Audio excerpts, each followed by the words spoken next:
Hello and welcome to By the Horns, a Bitcoin podcast about South Africa. By the Horns is proudly brought to you by Bitvice, self-custody simplified. Bitvice is the only place where you can buy self-custody sats direct to your wallet in South Africa. All right, so in today's show, I chatted to a guy called Brian Harrington. Now, Brian is an American who's been home mining Bitcoin for a number of years now. But with a twist, he's been home mining off solar. So this is really interesting to most South Africans because a lot of us have got solar power because Eskom sucks.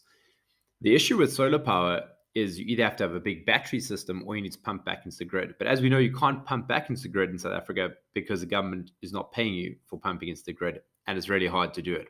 In some places you can, sure. Most places you can't because the government just is not coming to the table. So you end up with a surplus of power that you're producing. Once again, Bitcoin fixes this. Plug in a Bitcoin miner, consume that surplus, and then unplug it when you haven't got a surplus left. It sounds easy, not that simple. Brian explains how to do it. Super useful for a lot of South Africans. I think you guys are going to enjoy this. Brian is a great guy, and we got cosmic on a couple of topics. We went into permaculture, we went into mesh networks, education, the future. Anyway, I really enjoyed it. I think you guys are going to as well. Have a good one. Brian, welcome to the show, man. Good to have you. How you doing? What's up? Cheers. Thanks for having me. Cheers, man. I would say get a drink, but it's, 7 a.m. where you are now? Maybe not quite. Yeah, 9 a.m. I'm a black coffee all morning guy, so that's what I'm doing. Nice. So you calling in from California, right? Mm-hmm. Yeah, Southern California. I live in Riverside, California. So I've lived in LA, lived in Orange County, and I keep moving just a little bit farther east. So Riverside County now. Right near, if anyone's ever been to like Temecula wine country, I'm like right up the road from that. Okay. So California, do you mind if we get into that a little bit before we get started on the Bitcoin stuff? We briefly spoke about this off. Yep. But obviously there's a big immigration out of California to the red states because, California's, the woke experiment is running its course. What are your thoughts on California?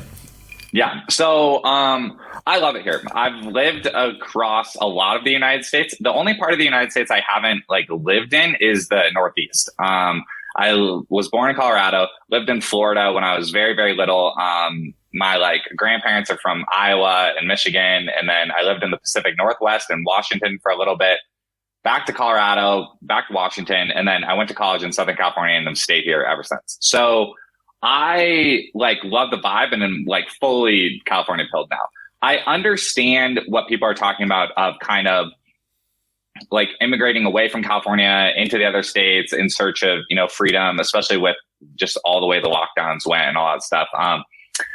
I understand that, but I guess part of me is I don't exactly trust that any other states are really any different. I kind of think that the US is just, I don't know, I guess I wouldn't use the word homogenous, but I don't see any super big improvements in any of their states from a structural perspective. Maybe there'll be a little bit, but I just feel like it's very tinkering at the edges to pick up and move states. And I'm very happy and proud of and love my network here, of people and of humans. And it would take me, I've lived here for going on 10 years. It would take me another 10 years to grow that anywhere else. And so that is it pays higher dividends to me than any slight tweakings at the edges that I would get from a different state. And is that because places like Florida and Texas, it's because there's strong leaders that value freedom that happen to be there right now that are bolstering freedom in those states, but structurally, like you say, things can change very quickly, as we've seen. COVID has changed the game. Authoritarianism sweeps through, and South Africa has got this glorious constitution, allegedly, that shows you that a constitution is just a piece of paper because it just gets suspended in the face of an emergency. And I mean, the US is supposed to have this federal system where each state is different, and it is, the states do things differently, and it is a bull. That diversity does give you resilience.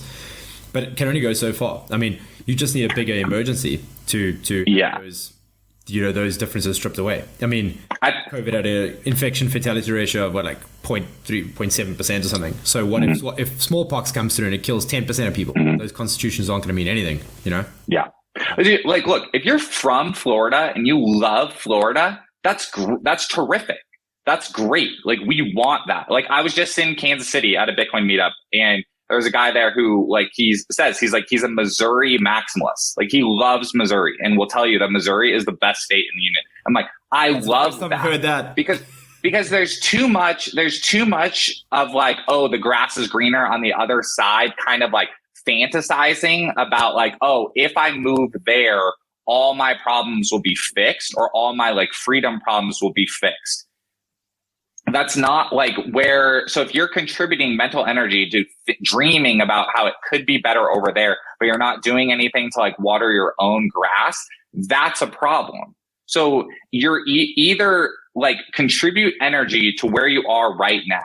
And yes, if moving will like free up some space in your brain or solve a very specific thing that your family needs, and like you have a reason to do it, then terrific. Execute on that idea and do it. But kind of just all of this like energy being used on pontificating, the thinking about this state versus this state is like just so marginal, when it could be like the topic, like more of like what you're talking about today, of just like mining and permaculture and like that stuff, of like thinking about where you live as an asset and trying to make it better with their energy. Yeah, absolutely, man. And I mean, obviously, if you're living in a place like Ukraine, you get the fuck out of there, right? Because there's a clear, direct threat to your person. But yeah, I totally agree with you saying like the grass isn't greener. There's loads of South Africans who've went to Canada, for example, over the last 20 years, and they're in a bad place now. Australia, New Zealand, same thing. And like Bitcoin, the reason why Bitcoin is such a like powerful tool that we know is because it allows you to have a financial foundation that can't be rug pulled. You can't be rug pulled by your local geography, by your local leaders, because you have a self-sovereign financial foundation from where you are. And so what I love is we're really good at saying like, oh, Bitcoin makes it possible to be location independent. But location independent doesn't only mean you're a digital nomad that has to constantly be just kind of like surfing from place to place. It can mean you live in a place and plant roots in a place, and you can be more confident in those roots because you have a financial foundation that is not tied to the decisions of like local leaders. Yeah, that's powerful, man. Because so when I read The Sovereign Individual and I finished reading it, I was like, oh, so I have to be like a nomad for the rest of my life to live this sovereign individual life. And like what you say is so true. You don't have to do that because Bitcoin gives you fuck you money that they can't switch your bank account off. They can't switch you off, and you can keep transacting. And that's one of the things I realized through the last 2 years of fucking craziness is that the freedom to transact is actually more important than the freedom of speech and the right to bear arms. Because if you can't transact, you can't have the other two. Like if you can't transact, you can't buy a gun. If you can't transact, you can't buy a bus ticket to go to a protest to like voice your speech. Like you can't pay for your internet to be able to say what you want to say on Twitter. It's transaction is super important. And when they cut off your bank, when they cut off the banking rails, like they did to the Canadian truckers, and then a week later did to Russia, I see a trend emerging here. Financial repression is upon us, So having the tools to resist that is super important. Completely. And no, transactions are totally important. Something that has changed in my brain this year is a fully like more mental energy towards talking about transactions. Like it matters a lot. And to your point of sovereign individual, and when we think of sovereign individual, our brain immediately goes to that like young, single, nomad, like person without a care in the world and that thing. But like I 100% want to elevate the content around families and people with roots in a city having like Bitcoin as their base currency. People can do that. You don't have to use fiat as your checking account and Bitcoin as your savings account. You can use Bitcoin as your base money, as a family, as a person who stays in one city. You 100% can do that. Yeah, and if it starts with you, right, or it starts with two of you that are willing to transact reciprocally, and then that grows from there, and then soon enough you have a circular economy, and then no one can stop you. They can't sanction you. They can't stop you transacting because you can't stop Bitcoin. Right. Sure, they can take physical action against you, and I mean I think we're going to see that. But then you're going to see jurisdictional arbitrage playing out, and people building out their own security infrastructure that stops that. And man, the next 10 years. And the jurisdictional arbitrage, the jurisdictional arbitrage doesn't have to be. We again go to this giant country level and giant state level of it's so localized, dude. It's a 100% so localized. It can be. There's going to be like differences within 20 miles of each other. Like it's going to be, the infrastructure is going to work better in one part of town. There's going to be better places to get goods and services in one part of town. And you're going to know that because that's where the Bitcoin is.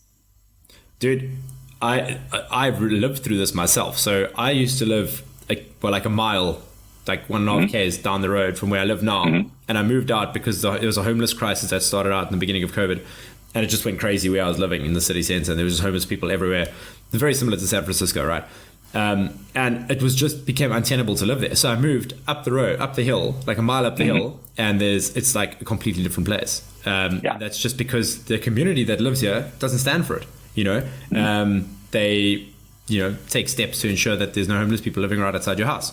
Right. Because it sounds well and good to respect the fact that homeless people, need to have a place to stay. But when they're living on your doorstep, and here's what people don't know about homeless people: they're aggressive and violent, and they shit on your steps, and it's not great. Anyway, people took a stand where I live now, and we have none of that. So it's much better. I live a much better life now because of it, and that's literally within the same city. It's like one suburb over. Did someone start drilling above me? It's not good. Anyway, okay. So enough about homeless people. The reason why I got you on is I really want to talk about home Bitcoin mining, particularly on solar. And this is something that you've been doing in a hobbyist capacity over the last couple of years, right? Do you want to break it down for us, what you've been up to? Yeah. Let me give you my home mining backstory slightly. So my wife and I have mined Bitcoin from home in 3 different houses, and always using Antminer S9. So everything I know is Antminer S9, very US focused. Okay. Because Antminer S9, how many terahash, which S9? It's either I've done the 13.5 and I've done the 14. And what I do now is I upgraded them to the Brains software. So you can upgrade the firmware in them to Brains, and then they run at about 16, which is awesome. And the reason why the S9 is good is because it can run on a regular US 110 outlet. Somewhere in the docs, it tells you to ratchet it down so it's not pulling like as many volts out of the wall. But I've never done that. Like personally, I've never done that. I've let just Antminer S9 straight up with the Bitmain power supply just plugged into a residential outlet. The first house that we did this in was a 1-bedroom apartment, and our electricity was flat rated in with the rent.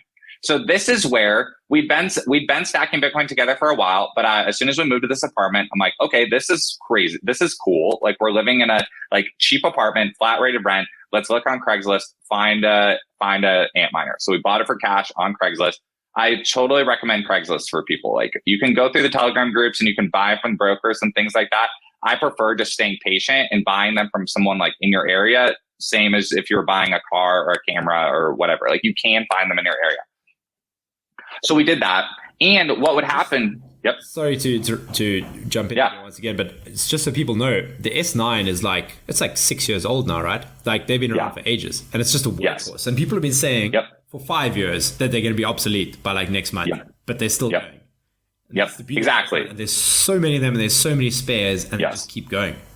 Yes, exactly. And the one thing you have to do to get into home mining is just ignore everyone that says you can't make money on it. Ignore everyone that's like, oh, you won't make money, just buy Bitcoin, blah, blah. No, just ignore those people. Read the guides of people that home Bitcoin mine, watch their setups. And then if you have the ability, just buy a used one. Like what I tell everyone is just buy a used one, plug it in, feel the heat and feel the noise for yourself. Because worst case, you resell it and you have a better understanding of Bitcoin because you watched one run in person and you felt the heat and you felt the noise. Okay. And you learned how to connect it to a pool and you learned some more about Bitcoin. And then you resell it for, roughly whatever you bought it for. That's worst case. Best case is you're going to learn a ton more about electricity, how it actually gets into your house. You're going to learn a ton more about Bitcoin, and you're going to have a larger respect for just how good the infrastructure of Bitcoin is around the entire world. So what I also do, because the reason why you have to ignore the people that say you can't make money is because you have to do your own accounting based on your own electricity and based on your own goals with Bitcoin. That place, because our electricity is flat rated, there basically was a sunk cost anyways. This money is already going outside of the house. And so we would run the miner as much as we could without annoying ourselves. So we would just run it for 8 hours a day and then unplug it. And that's no big deal because I wasn't super tracking we have to get our ROI back on the $300 we spent on the miner, inside 7 months or else we're losing. No, it's simply something that we can do. So we plug it in for part of the day. If the cord gets too hot or it's too hot one day or we're over the noise or whatever, then sweet, don't plug it in that day. Just go on to the next. But okay, fast forward to our next house. So we were renting. Our next house we bought in a different city. Hang on. Yep. Before you get onto the next house, yep. You were living in a 1-bedroom apartment with a Bitcoin miner running in your apartment. Yes. How did you enjoy the noise? Because these fucking things are noisy, right? This is 100 decibels. It's 70, 80 decibels. So, but yeah, that's another thing I learned about. Another thing, download the decibel meter on your phone. Yeah. I played around a little bit with how to tamp down the noise. I would go on the outside, see if they could hear it from their side. I would see if we could hear it from our bedroom. We'd run it in the living room, and no, I would just crank the AC up as high as that would go. That would offset some of the heat, and then we would just turn the TV up as loud as it would go. And our cat would go over and she would just sit right by it. And here's another thing about Bitcoin in general that I tell people. You have to get your family involved. If you have a partner that you're financially on the same page with, you have to be financially on the same page with them. You have to be doing Bitcoin together. You will stack more Bitcoin when you're on the same page about it. And honestly, home mining is a great way to get on the same page about it because you're immediately going to know what the breaking point is for stacking sats. And you're immediately going to know the breaking point for even fronting the money to Craigslist on the front end, learning how it works, seeing how much Bitcoin you're making back, paying the electricity bill. It's honestly a great way to get into it. I would credit a lot of my wife and I, her name's Sharon, being on the same page about Bitcoin to those early days, in the apartment. So yeah, if the noise doesn't break the relationship, then you started, right? For sure. No, for sure. Yeah. For real. And absolutely. So, all right. So we moved to the next house. We bought this house. We're paying the electricity bill now. Now what you have to do is most electricity companies we have the ability to either take the payment plan that the utility gives us, or we switch over to time of use rate. So in your city, you need to look up time of use rate, and that'll give you different electricity rates during different summer and winter, and it'll give you during different times of the day. So what we did at the new house was our best rate was during the winter, during the day from 8 a.m. to 4 p.m., we were paying 9.5 cents. So 9.5 cents is it's pretty high for if I was a commercial miner, but it's decently okay for a residential electricity rate in California. It's actually really good for an electricity residential rate in California. And so again, what would we do? We would only run it. Now we had a little bit more space. So we bought a more, and we would run 2 in the garage and 1 in the upstairs bedroom. And I would try to run 3 at a time. And I would plug it in during the day when both of us were in the office, working in the office. And so the noise wouldn't bother us as much. The heat wouldn't bother us as much. And it would be running over there. And then at the end of the day, we would unplug everything, clean it all up, and go about the day. And then so what would happen is we would pay the electricity bill. And what would happen is our total monthly bill for the electricity for the entire house, including the non-mining, would be somewhere between $100 and $150. And then at the end of the month, amount of Bitcoin we were getting was somewhere between, $150 to $200. So the Bitcoin we were getting was offsetting the cost that we were paying for electricity. So that's the way that I would do the mental accounting on it. So I still have money leaving my house to go to the utility company, which is fine. But then I had inbound Bitcoin income that was offsetting how much we were paying for electricity. So, and then I wouldn't run it at the times where it was more expensive and we weren't making it back. So then fast forward to house number 3, which is one we focus on the most today. I've lived here now for going on 3 months, and I have solar now. So I'm a power producer for the first time, and I'm building on what I learned on the past 2 houses about just the heat and the noise and about knowing about time of use rates. And now what we do is I've got them set up in the garage. The garage is a little bit cooler here, so it runs quieter. And then I'm learning about my solar. I'm on what's called a net energy surplus. So if I make 1 kilowatt hour of electricity during the day, it offsets the 1 kilowatt hour of electricity I'm using during the day. So it offsets that, and I owe the utility 0, right? But then in the evening, when the electricity costs more on the time of use rate, I'm being charged that from the utility. But because I overproduced during the day, I'm still offsetting, and I'll have a small surplus at the end of every day. So a typical day for me right now, rough early numbers, is my panels will make between like 14 to 18 kilowatt hours per day. And my house will use about 10 per day. So I have that 4 to 8 surplus per day. These are winter numbers without me running my AC. So I'll get my summer data later this year. But I have that surplus.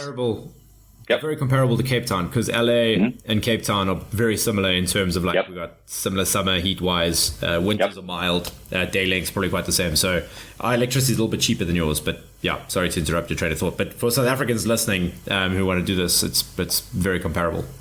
Yeah, no, perfect. And I think this surplus part, I'll just wrap up real quick on the surplus part because I think it can be what we focus on. Here's the issue. The issue where I'm located, I'm on Southern California Edison is my utility provider. My 4 to 8 surplus per day, they will only credit me. So then we just kind of keep track with each other. And then on the 12th month of the year, so every December, we settle up.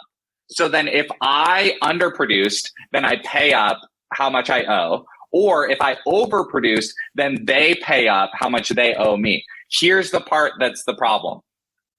Every surplus kilowatt hour that I produce, they only pay me 3.5 cents. So my utility provider, centralized utility provider, will only pay 3.5 cents for a surplus kilowatt hour of production when they're charging me and everyone else 30 to 40 cents for a kilowatt hour of production, depending on the time of use and what day it's in. But that is wild. That spread is a giant problem. And that is making it hard for homeowners to pencil the cost of new systems. We'll get into the financing that you talked about in South Africa also, because another benefit for me is because it was a new build house, I was able to roll the cost of my panels into my house mortgage. So that's obviously a super great interest rate. And again, that's already a sunk cost because I'm already just doing that anyways. So I'm not really interested on the ROI of my panels or the ROI of my miners. I'm simply talking about moving forward. How do I make more money as the sovereign individual and using my Bitcoin as my base money instead of taking, hey, we'll give you 3.5 cents for that. Okay, no deal. I'm going to use my surplus and top up. So currently the way I'm thinking about it is that then once a month, I'm going to know what my surplus is for that month. And I'm going to run the miner for 18 hours one day and just top up my surplus. That's currently the way I'm thinking about the whole thing right now. So you don't have batteries, right? You just have panels and you're grid tied. So you can pump your surplus straight into the grid using a grid as a battery, and then you're offsetting your credits. So what they've done is create an incentive for you to mine as much Bitcoin as possible because they're paying you 10 times less than the rate you get for something. Well, yeah, they exactly what they would charge. Exactly. And my roadmap is to add the battery and add more panels and continue to blow up that surplus. And the way the battery helps is obviously for the backup power and the ability to go off grid if you need to. But it also then what can happen is instead of paying my nighttime rate, I can run my house off the battery during the nighttime. And so I'm only ever either producing or buying energy from the municipality during the day at the lowest rate. The lowest rate. And you don't need to build a battery bank that can run your house for 24 hours a day. You need to just have a 6 hours worth of battery, which, as we know, amp hours is the expensive part. Buying batteries, buying storage is the expensive part. So if you can get away with a quarter of the amount of batteries, that's obviously 4 times cheaper. And that can go to Bitcoin miners, rather than batteries. Yeah, man, it's and have you thought about increasing the efficiency of your miners by utilizing your surplus heat that comes off them in any manner? So not right now. I don't need to heat my house right now because it's just comfortable. But I love watching setups that they do. Yeah. So obviously in cold environments, heating your house is a big one. But in places like where we live, where we've got good climates, we still have to pay for water heating. I don't know about you guys, but over here, about 30% of your electricity bill goes towards heating water for your electric. Wow. Yeah. Because electric geysers are just phenomenally inefficient. I mean, the way I've thought about it, I don't know if this will work. On paper, it should. But are you familiar with a heat pump? So a heat pump sucks air in and it strips the heat out of the air, runs it past the heat exchange, and then that passes the heat into the water, and you get cold air coming out the other side. So actually you get cold air as a byproduct. And it's about 30% more efficient than electric geyser. So what you could do is run the hot air that's coming, because the hotter the air coming in, the more heat it can strip out. So there's more potential energy sitting in that. So if you're taking the heat coming off the back end of your miners and you're ducting that through to your intake and your heat pump, you can heat because I mean, what temperature is the air coming off a Bitcoin miner? That's 50 degrees Celsius, maybe? I haven't measured it actually. Right. Yeah. It's hot. Yeah. I think what you would have to do. Definitely. No, for sure. I think so. In my current situation, we have a tankless water heater that's pretty efficient. So it's not something that I could do. But the one thing I would tell, I think you 100% should try to find a way to use the heat of it.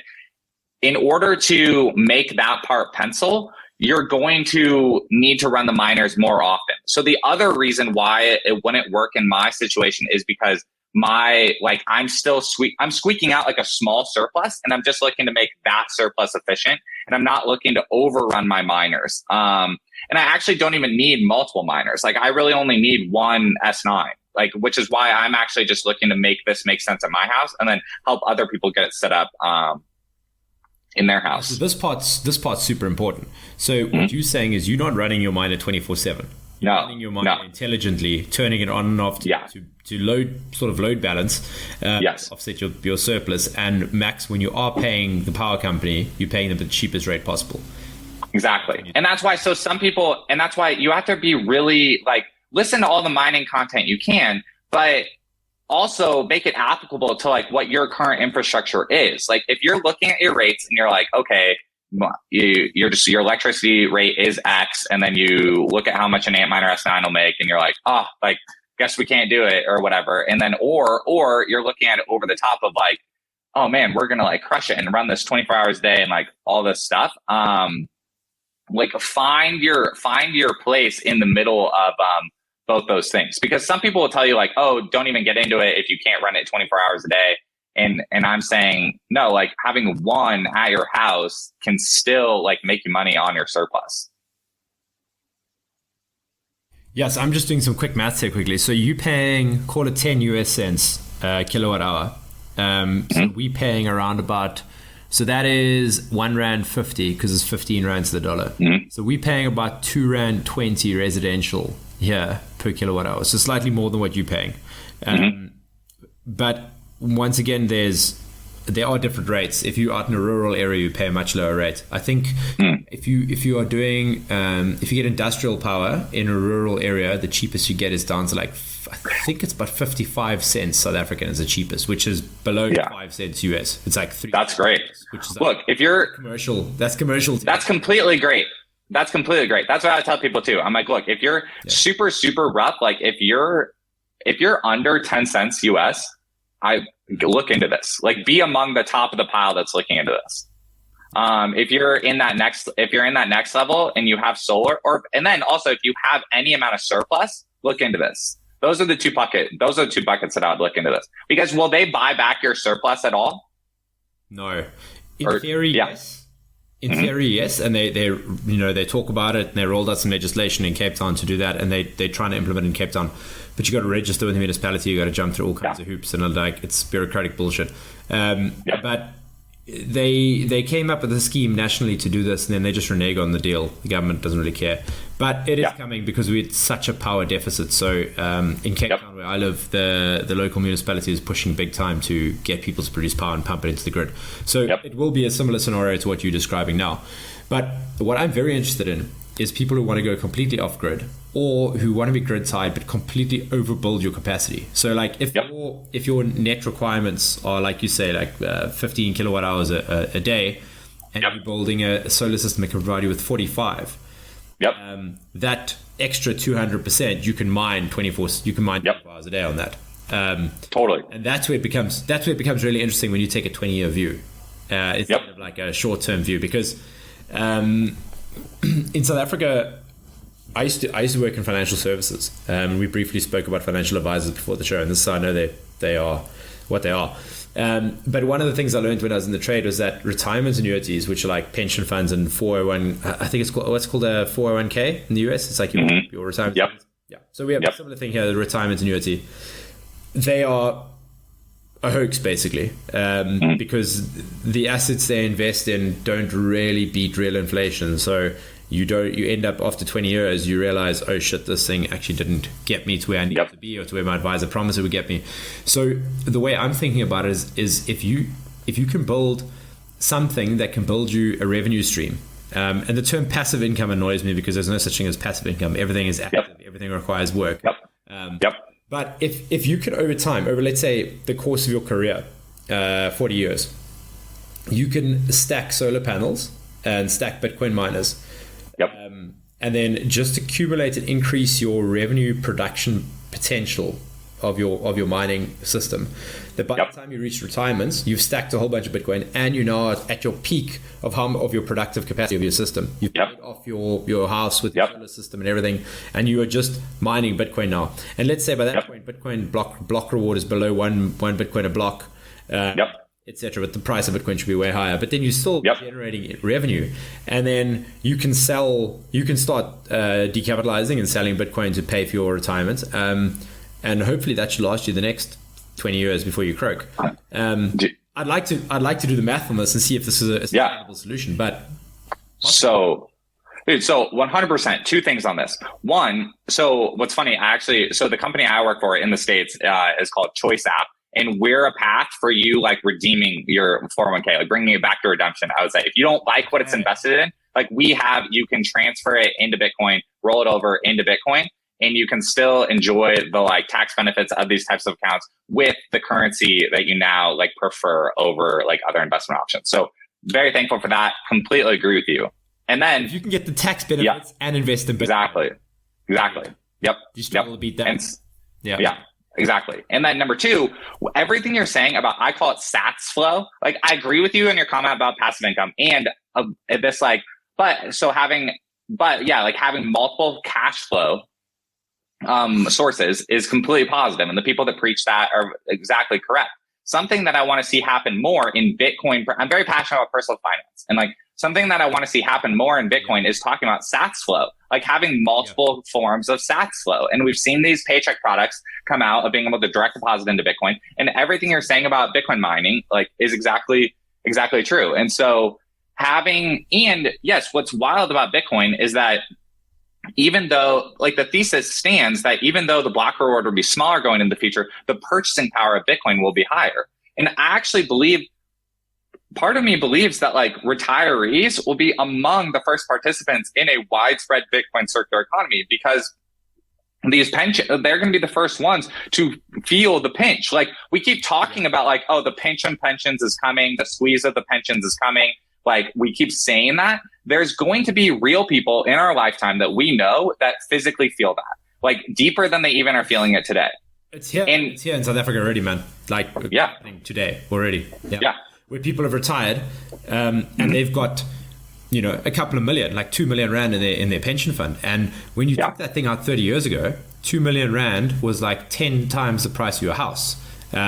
More, you know, so people make this huge amount of money. They couldn't imagine what 2 million rand is, but inflation is a motherfucker, you know, like inflation destroys everything. So pretty much from the time that you retire, your purchasing power is just declining. And if you live another 30 years post-retirement, man, you're in a bad place in your 90s. And the beauty of having a solar system and Bitcoin miners is you self-sovereign. Like, as long as you can defend your four walls of your property, and people can't come and physically take it away from you, like you've got a revenue generating machine that doesn't require the action of anyone else for you to have that. Like, you don't have to bet on a company. It's a very low risk solution, because like if I'm buying stock dividend in my retirement years, I'm buying stocks that pay dividends because I want cash. Or I'm buying bonds that have coupons, etc. Those require action of many people in order for me to get that. Whereas if I'm mining Bitcoin off my own solar system, it's me, you know? And that's super powerful. It's also, so I think something I talk about a lot in the US is I think the merging of kind of Bitcoin culture with like real estate culture is going to be really powerful when it happens, because in the US, the number one tried and true method that the majority of millionaires take to becoming millionaires, like, is rental property. Like, that's a thing. Like, that's the tried and true path. The infopreneurs will like tell you how to do it, and you go out and do it. And like what you're describing of being able to have a solar system, like, and have Bitcoin miners and be able to just like sit on the like cash flow is very, very similar to the same way that real estate investors have been able to do it. And it also comes back to like, real estate investors in the US are also very like looked upon favorably, like, by the establishment. And I also believe, like, part of me like believes that Bitcoiners are going to have the same thing happen to them. Like, Bitcoiners are like a very powerful demographic, and they're going to be able to like work as a unit to like get favorable treatment. Yeah, absolutely. Because that's where stability is going to come from. It's going to come from Bitcoiners. In this world we're moving into, of MMT and UBI and like fiat bullshit, like Bitcoin is going to be the anchor of stability. And it naturally, you can only bullshit for so long. Like, reality comes home sooner or later. It might take a few years, but you know, it'll come home.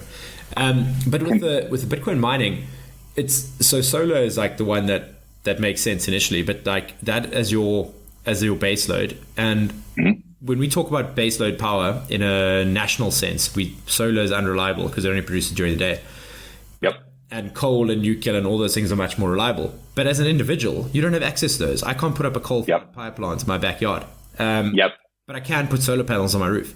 And where I live, I can put wind turbines up, and people are like, wind is efficient. Yes, it is. But you do not understand how fucking windy it is where I live. You know, like the wind just blows all the time. I think that and what's an S9? It's like 1,300 watts, 1,400 watts, and you can underclock them to drop them down to like 1,000 watts. I mean, exactly. The panels coming out now, half a square meter panel is like 100 watts, right? No, sorry, I'm talking shit. Like 500 watts. You can get like a large amount of power. I mean, what are your panels producing? I have 12 panels. The entire size of the whole system is 4 kilowatts. 4 kilowatts. Yeah. Okay. 4,000 watts, 12 panels. So that's 300. Okay, 300 watts a panel. Yeah. How big are your panels? Like a square meter each, probably thereabouts. Probably. Yeah. Yeah. I'm not sure. 3 foot. Yeah. They're normally rectangular, but they're roughly. Yep. So yeah. So I need to get up there. I haven't gotten to my roof yet. I want to. But think about it this way, like, so when I was a kid, my dad built a lodge, and the whole thing was running on solar and wind. And the panels that he had in those days, he bought them secondhand from someone else. They were 50 watt panels. and they were like these thick glass panels. They were like so inefficient, and literally panels are like 10 times more efficient now. They're way less, and they're 10 times cheaper. So solar has come a long way, and totally. If you grid tie, you can really get the best of both. And when you are turning your miners on and off, are you doing that manually, or have you got smart switches that do this for you?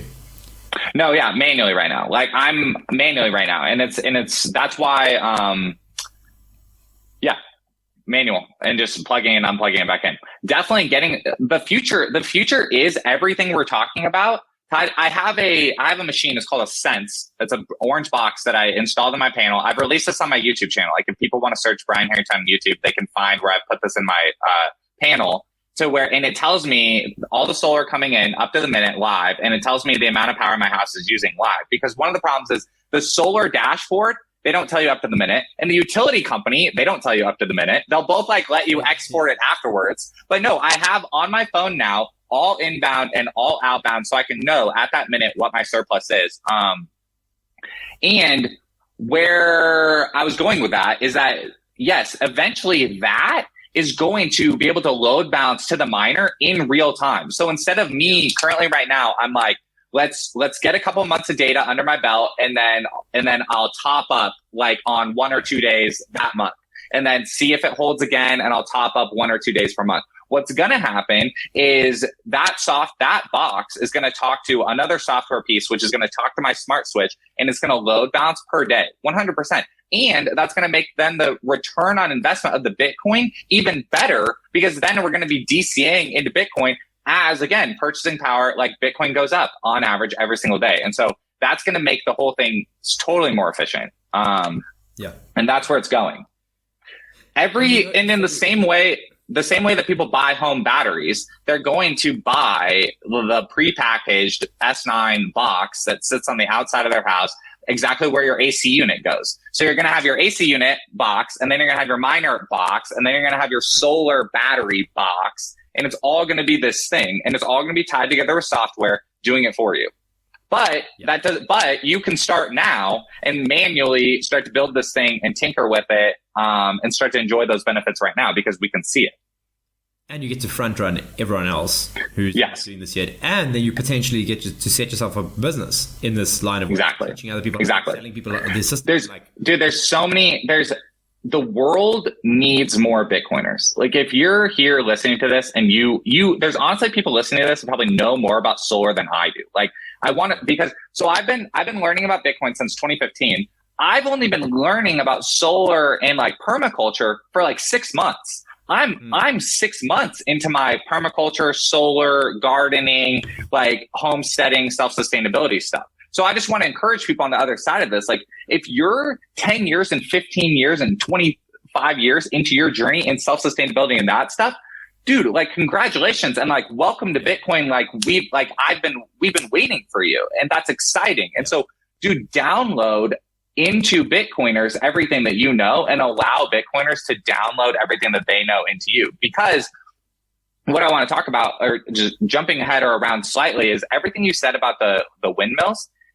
As soon as you have this paradigm of like you're producing energy, and then you're able to either use it for your house or use it for a battery for your house later, or use it for Bitcoin mining, you then see that everywhere.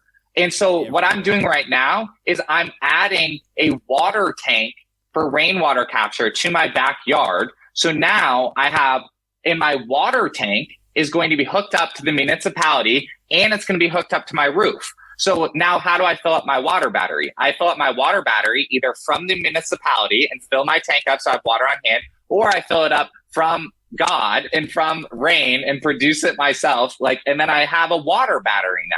So I have I have a electricity battery, I have a water battery, and I now have energy and self-sustainability like resources on hand at my homestead, my house. And you can do this in any kind of neighborhood. That's the other thing too. I think, at the front end that we were talking about how being location independence, we talked about these wide sweeping moves, but you can get so much difference within miles of your house. Same thing. rented a 1-bedroom apartment, and then I had a townhome connected in the city where I started to do a little more. And now I have a house in the like rural-ish suburbs, like where I have a backyard for the first time. And so all I'm trying to do is like, I'm not going to sit around and be like, oh man, it'd be so awesome to have a 2-acre ranch. Like, no, I'm going to run the playbook with my 60 feet that I have in my backyard and try to do something and learn like how to do it, so that if I'm ever blessed with more land in the future, I already have like the stuff inside of me to make it happen. Absolutely. And that, dude, that's the mindset to have, and like it's an eternal learning mindset, and like take action now, because you never know when you're gonna use it. It's only gonna be good for you to use it later. Right. And you know, so I actually was involved in permaculture way before I got into Bitcoin. And the comment you made now about like, you know, we want permaculturists and we want those homesteaders in the Bitcoin community. They also want Bitcoiners in their community, without them knowing it yet. Because so typically in the permaculture community, it's very left. It's like old school left hippies, but like in the true sense of leftism, not modern like progressivism, whatever the fuck it's become, but like old school hippies, who are like, we, you know, don't particularly agree with big government so much. Like we respect people and everyone can be their own thing, and we want to live in harmony with nature. And I think that it's just going to take some Bitcoiners to go and speak to them, to be like, yeah, hey, listen, guys, like our values are very much the same here. You know, and if you want to respect nature, the best thing you can do is work on a monetary system that doesn't devalue everything and results in overconsumption and pollution and environmental destruction that comes as a result of the fiat system. So those guys are like, I think they're primed. And the skills that they can bring to the table are massive, because I've had a couple of guys on the pod. One of the guys, local regenerative farmers. He's been working on a local farm for the last decade or so, building soil health, and like he runs cattle, grass-fed cattle, and he's just like improving his soil health year on year. And he's like an old school hippie basically, and he's just recently got Bitcoin. And it's blowing his mind, because he's like, this is the missing piece. Like this is where this is what ties it all together. At the end of the day, it's all about energy. Whether people know it or not, like energy is what ties everything together, and monetary energy is the most important thing, because that's how we facilitate like human trade with all these different components. And you can have like your permaculture system and like build out this amazingly productive like food forest, and you can be running like your biodynamic chickens and grass-fed beef and all that stuff. But if the money is fucked, like your society is just going to degrade around you. So obviously Bitcoin fixes this.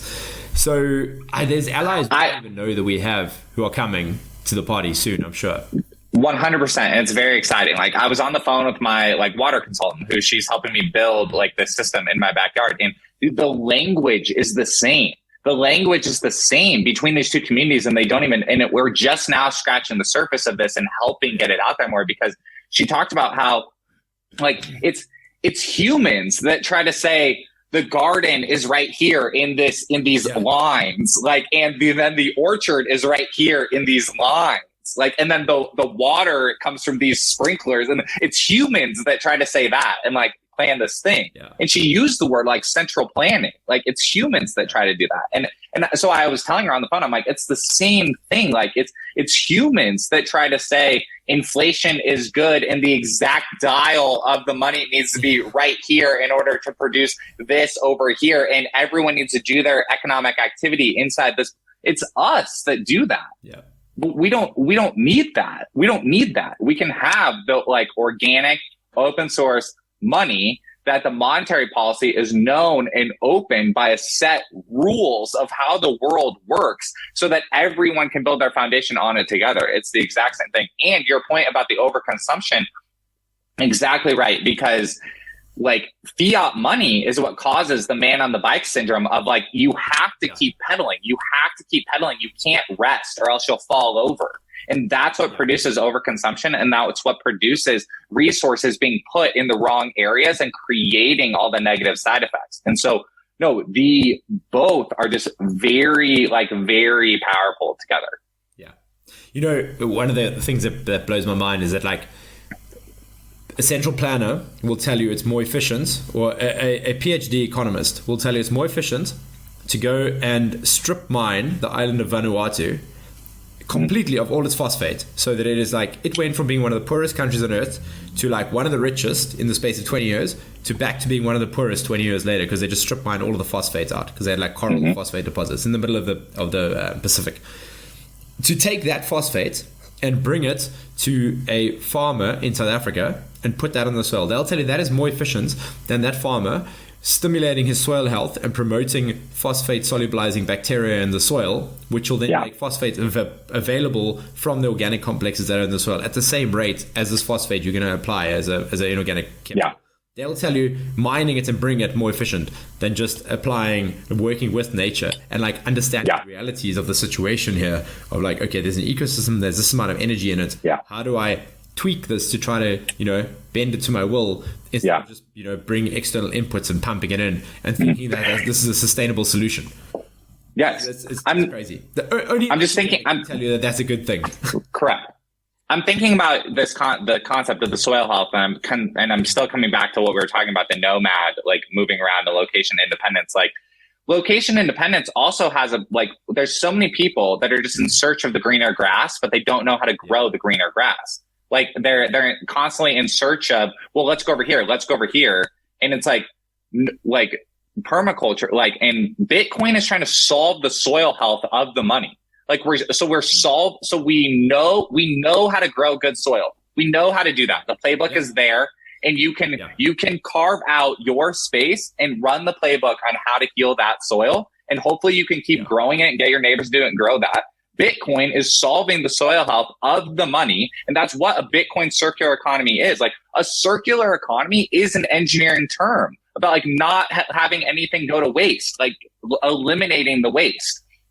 A Bitcoin circular economy is eliminating the waste of fiat money. Like fiat money is waste in the system. It's inefficiency. Absolutely. And you'll hear lefties say this to you. They'll say, how do economists think that you can live on a planet of finite resources and have an infinite growth model? And I agree with them. You can't. It doesn't work completely, guys. Like, Thomas Piketty, correct. Okay. Right. But now what is your solution to this? More central banking. Madness. Like Bitcoin fixes this. And this is why Bitcoin is apolitical and it crosses divides, because everyone can agree, okay, cool. A circular economy that runs, that's tethered to energy. Sure, it uses a lot of energy. That's a good thing, because it stops the fuckery. It stops the wrong people, the bad people, from coming in and undermining this entire thing and destroying the entire ecosystem. Because if we carry on the trajectory we're on, we will commit mass scale suicide as a species. And we'll take every other species on Earth with us. Like that is a inevitability if we carry on with the fiat system.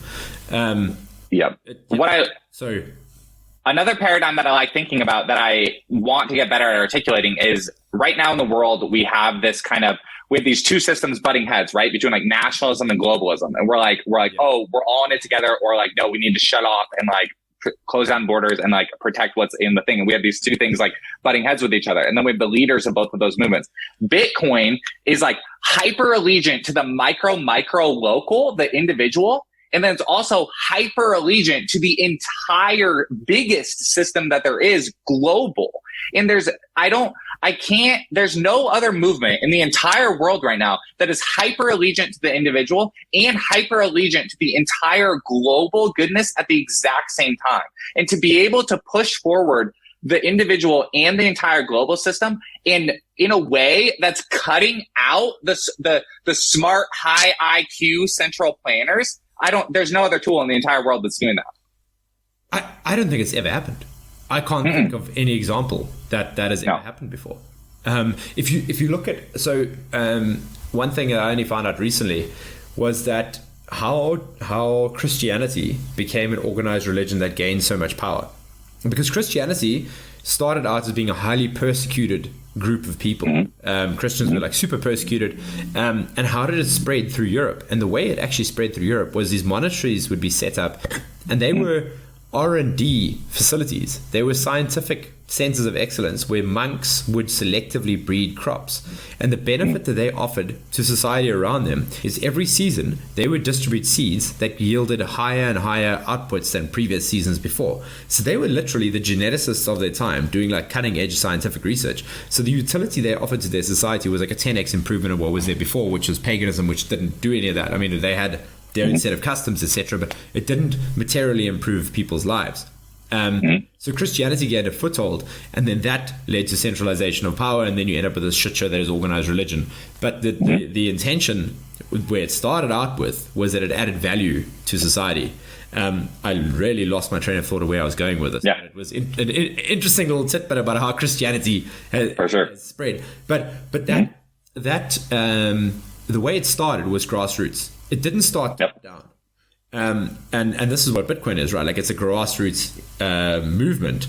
But it hopefully, and my understanding of Bitcoin, I've been looking at it for a number of years now, is that it can't be co-opted from the top down. Right. I hope I'm right. Right. I'm sure the Malthusians will try their best to co-opt it, but I think Satoshi was wise to their trickery, and hopefully, planned it so that they can't. Yep. And there's enough people that are way, way, way smarter than me that have dedicated their lives to this, and they're aware of the Malthusians. So yeah, if anything gives me hope in this world, it's Bitcoin right now. Bitcoin and permaculture gives me hope. That's how we get through this, man. Dude, same. Without soil, we're nothing. Yep. No, same. And yeah, I'm definitely on team like Bitcoin is incorruptible. I'm banging my head against it, and like you said, tons of other people in the entire world have been banging their heads against it, and so far it feels really incorruptible, which is right people hate it. All the right people hate it. Christine Lagarde, that fuck from the BIS, all the central bankers, they all hate it.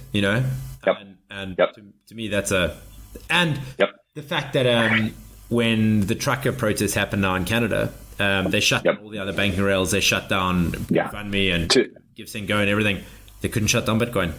They had to do all the police work.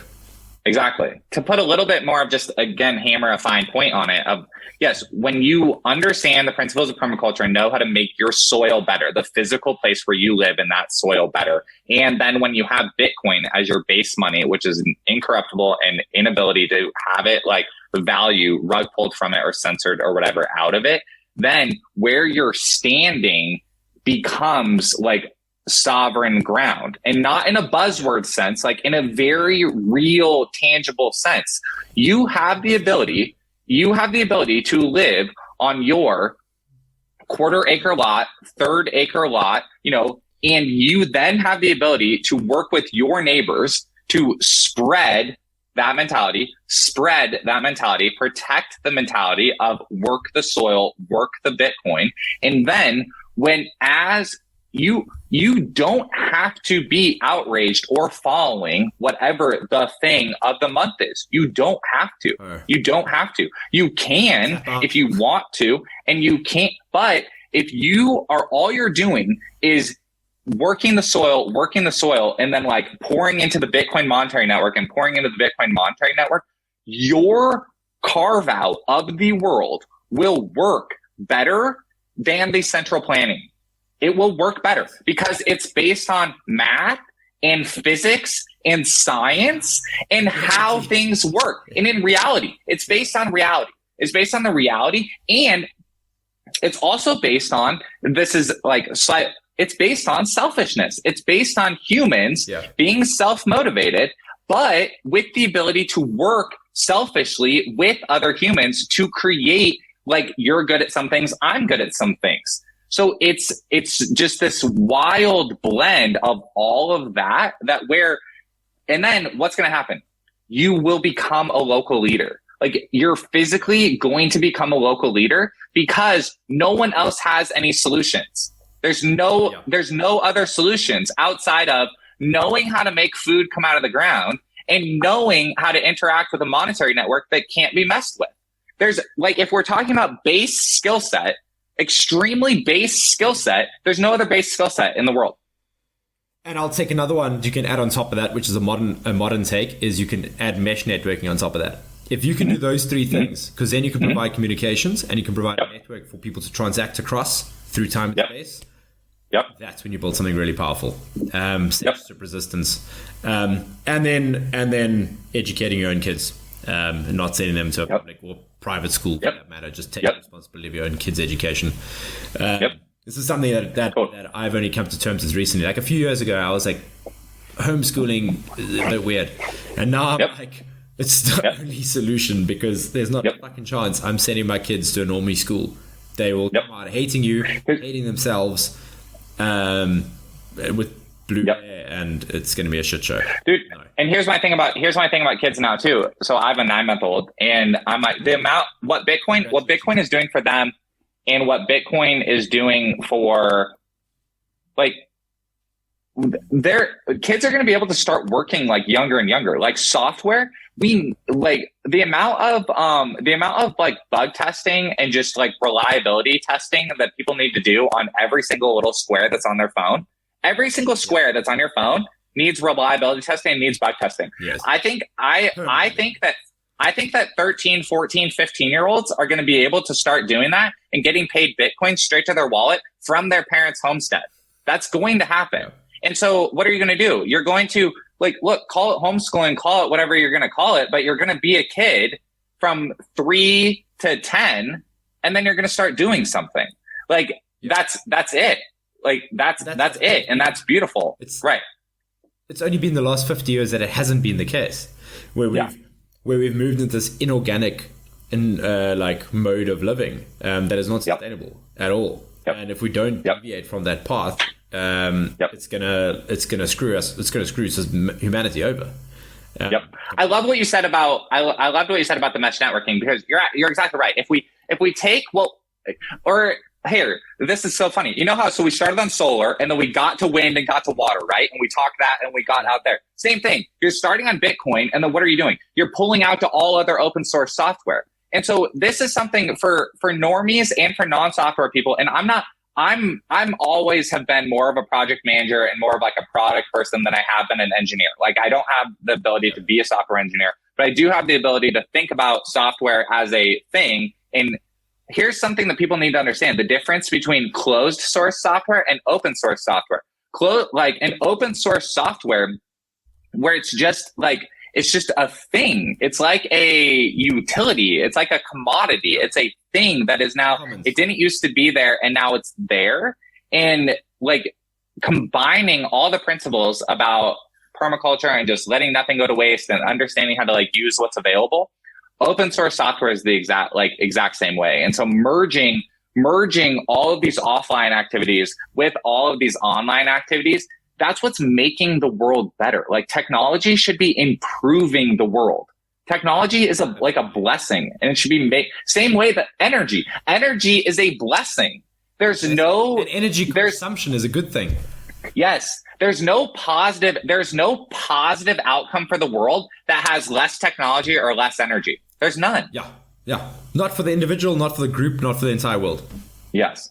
Right. We need to use more technology and use more energy. Yes. Because the technology is not what's broken. The currency is what's broken.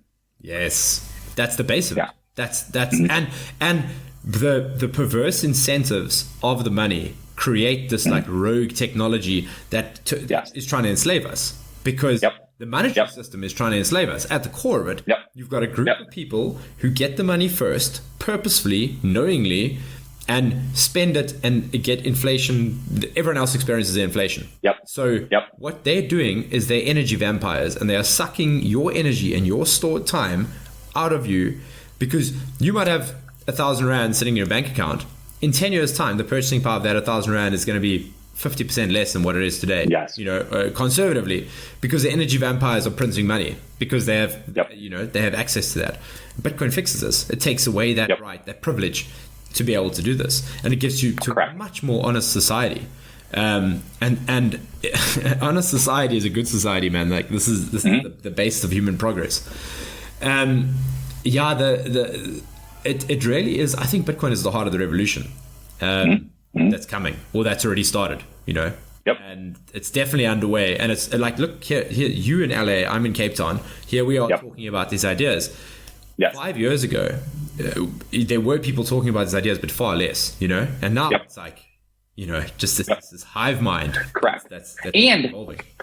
And we're talking over technology, and then you have your physical in-person Bitcoin meetup that we're talking about offline. I'm going to a Bitcoin meetup tonight where I'm in a pub talking with Bitcoiners in person, espousing the principles, pushing forward the worldview, pushing forward action around the worldview.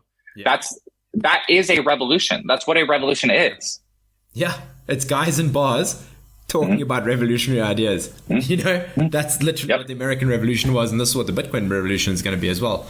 And I think the difference with the Bitcoin Revolution is it's just going to be an opt-out revolution.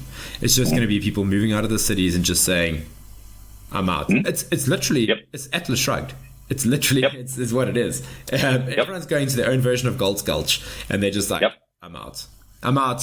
Fuck all of you guys. I'm going to be mining my own Bitcoin off my own solar system. Right. And if you want to join me, please come join me, because we need more people to make this thing work. Right.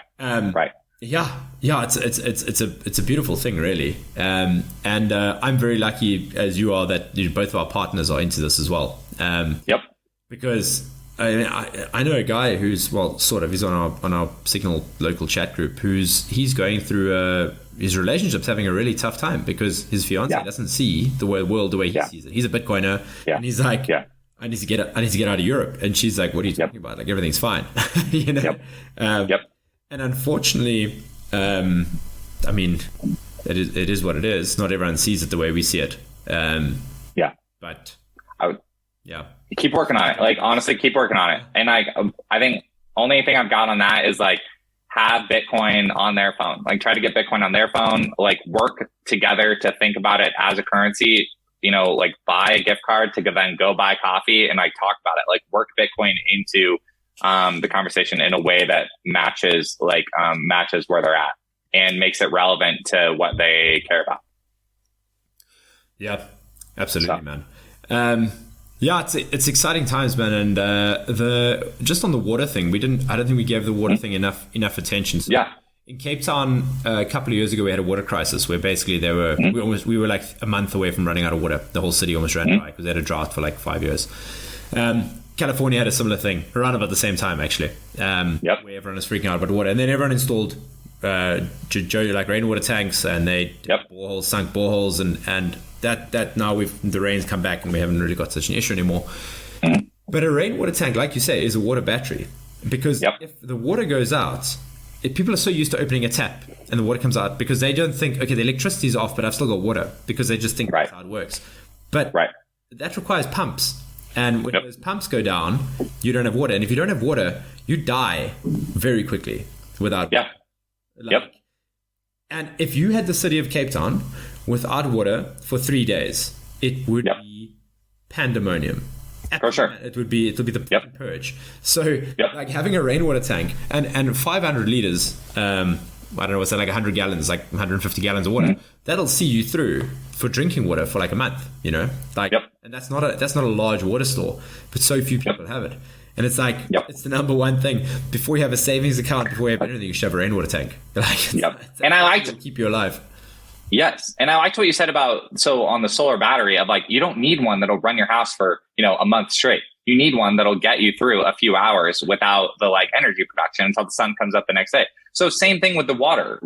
I think too many people, again, try to hit a grand slam with some of this stuff without just doing the basics. And I'm let's just get whatever tank fits the budget and fits that square of the backyard currently right now, learn the basics of it. And if we scale up, sweet. But let's start making something happen right now, because so much of if there's a grid down on whether it's electricity or water, you're right, that day 4, day 5 is when things get frustrating to the most large amount of people. And if you're able to self-sustain yourself through day 4 or 5, through day 6, and then make decisions, and you're able to make decisions with your head is more squarely on your shoulder than working in panic, where the most amount of people be thinking in panic. If you have the ability to think through those days and then make a next decision, your decision making is going to be better than the most amount of people. That's what it's doing. You can think much more clearly when you're hydrated. It changes the game. Yeah. So tell me, what's your plan long term with your mining and your home solar production? Like, what's your 5-10 year plan here? Yeah. Basically to just, make sure that like the data keeps holding, that like the surplus is there, and really understand my seasonality and continue to automate the system, better. And then it would be to ramp up the surplus, like you said. And so always kind of have, I have a roadmap for my homestead. My wife and I have a roadmap for our homestead, just as if we were working on any sort of project. And so every weekend we were just like, all right, what's the next ticket up? And we work on that ticket. Or if there's not budget there for the ticket yet, then we wait a couple weekends and wait till the money's there. And then we do it for the next project. So yeah, the 10-year vision is just to build a like cool homestead and show what you can do with a like small lot in the suburbs. And look, if our family grows and we end up moving houses or whatever, that's sweet. Then we'll run the playbook at the next house. But what I want to do is constantly be improving like this lot. And we kept our townhome and turned it into like a rental property. And so all the work we did on our townhome, as far as just making it better, that's still like, that's now a financial battery, like for my family. And so that's this whole, I may be bastardizing like the permaculture terms or whatever, but that's the way my brain has now been working about everything, is like, if I poured in resources, I think that's permaculture in a nutshell. What you're doing right now is like, because permaculture is all about like pulling everything together, right? There's no wrong way.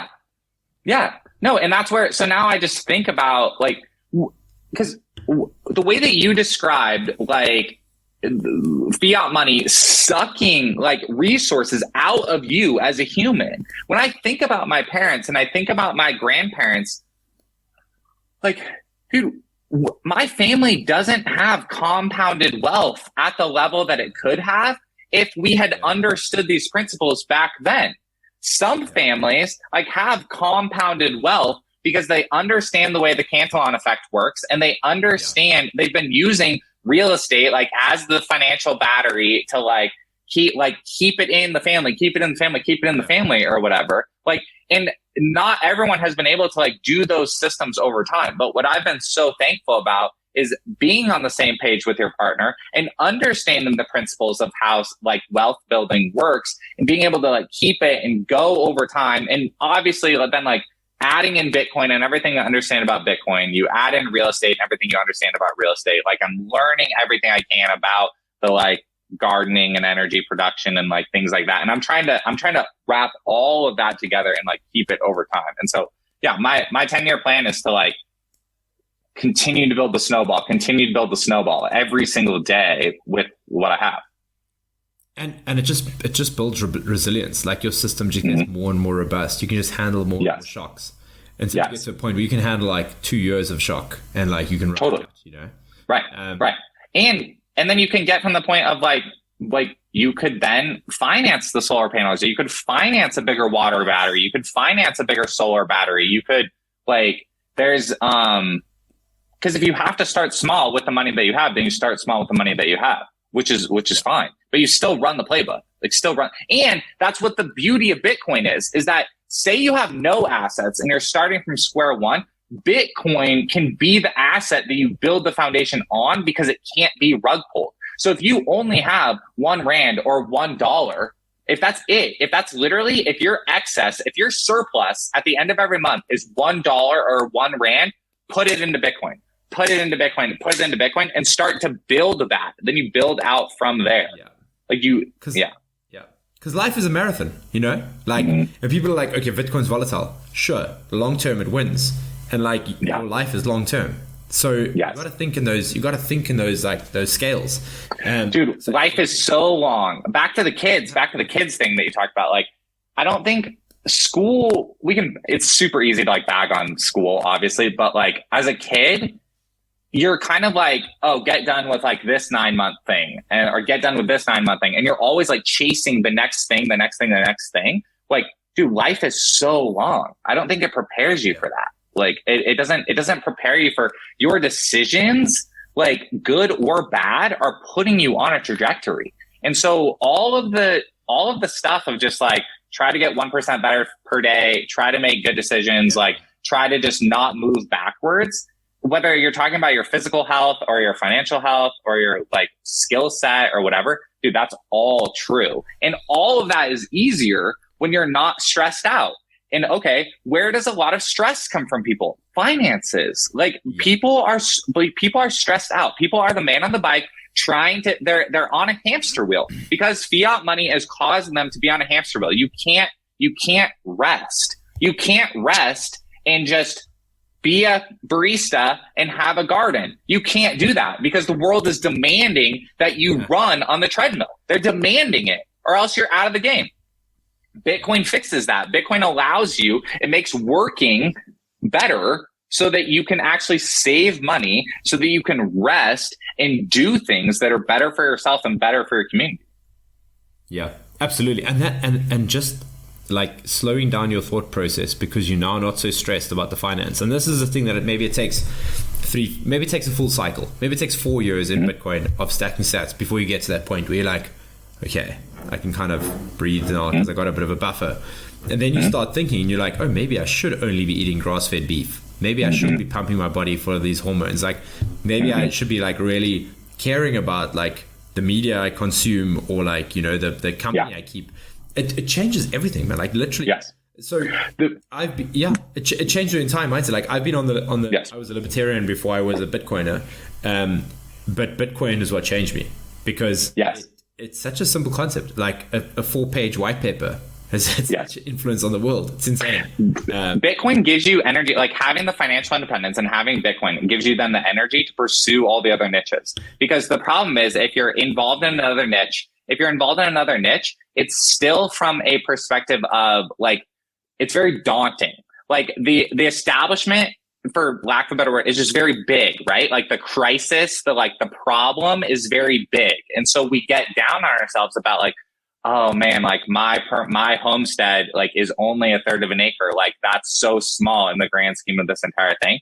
And then it's like, oh, I don't have the energy to like do the food thing because the better food is more expensive or whatever. And I'm just going to like watch Netflix and like pump my brain with like bad stuff because I'm so tired or whatever.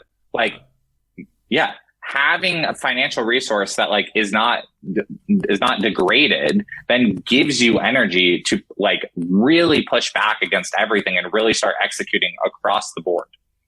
Yeah.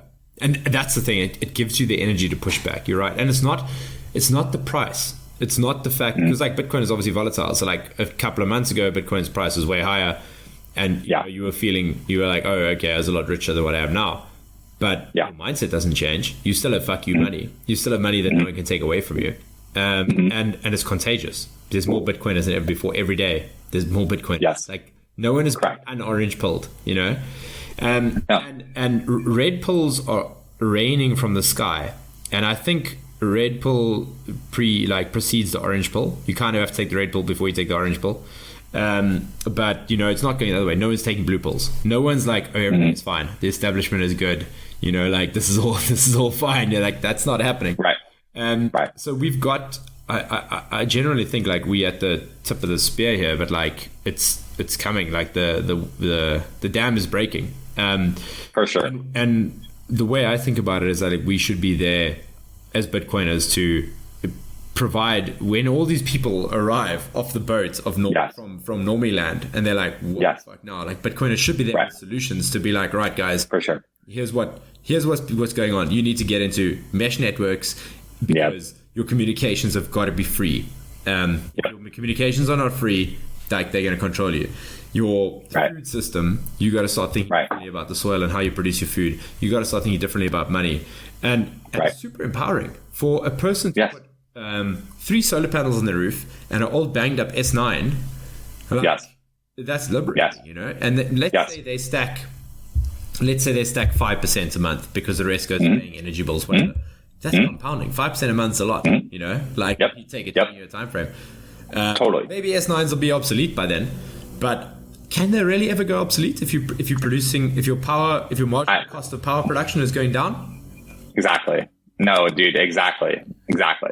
And because the secondary market is so robust, the secondary market than the third market, like it's so robust. There's not enough ASICs. There's not enough ASICs in the entire world. So if there's one on Craigslist or one on wherever like you buy used stuff in your area, like and you have the ability to take it onto your like area, do it. Yeah. How much are you paying for an S9 in the States right now? Yeah, so I paid the 2 batches I bought off Craigslist. The first one I bought in, I think it was 2017. I bought for $300. And then most recently in earlier last year, I bought a batch of 6 of them for $650 each. So and I want to say now it's fallen back to like $500 to $600. But that's super, super rough off the top of my head. Yeah, it's about the same. I think I saw them going for about 10 grand here. So 10 grand would be, okay, it's divided by 15, whatever that is. Yeah. So roughly about the same. But the thing with the S9s is there's so many of them knocking about, you know? Yeah. And people buy them. They're like, yeah, I want to try Bitcoin mining. They plug them in. They run 24/7. They doesn't break even because they don't. And then they'll just sell it again on Craigslist. Right. Yeah, they're not thinking about the right time scale, or they're not thinking KYC free or all of that stuff. Like, they're just like, I want to sell it on exchange and you know, I'm going to be rich tomorrow. And that's something we didn't talk about, right? Mining is not a get rich quick scheme at all. Right. It is, you have the longest time preference of any Bitcoiner if you're mining, because you've got ROI on the units, you've got ROI on the electricity, but like it's a long time horizon. No, definitely. And so I talked a little bit about like, ignore the people that say you can't make money on them. And then also ignore the people that say like, it's the completely like slam dunk rich, like off the races, you're printing money thing for sure. And like, look, if you're new to Bitcoin, like starting with mining is hard. Like I would say, but it's hard, but again, not impossible. Like if you're already mechanically minded and like, again, permaculture minded, and you kind of understand exactly what we're talking about the like load balancing and things like that, then terrific. Like then you get it. Then buy it as a machine and use it as just another tinkering project thing that you do. But if your brain doesn't exactly work like that yet, and you're not buying Bitcoin also, then I would start with buying. I would be accumulating Bitcoin. So accumulate Bitcoin, because if you're not already in a mindset of accumulating Bitcoin and you're trying to start thinking about mining, it's a little bit hard to make that make sense to your brain if you're not already going down the path of understanding Bitcoin versus fiat money. Yeah, absolutely. Brian, I think we're going to leave it there. This Perfect. is phenomenal. Thank you so much for your time. I've really enjoyed it. Yeah. If I can implore anyone, go and check out your YouTube channel. I love it. There's some great content on there. It's basically just following Brian's journey of exactly what we've been talking through right now. It's brilliant. And then where can people follow you on social media to see what you're up to? Yeah, Brain Harrington. Brain like in your head, Harrington. Yeah, follow me on Instagram, Twitter. Message me on Twitter. Like if this resonated at all, or if you have ideas about solar or ideas about mining, message me on Twitter, Brain Harrington. And then search Brian Harrington on YouTube. Also search my podcast, Bitcoin is Hard, on YouTube. And super thanks, man. Amazing, Brew. It's been so good. And when I'm in the States next, I'm gonna hit you up. And when you come down to Cape Town one day, you got to play and grab a steak. Awesome. No, so excited. All right. Thanks, Brian. Perfect.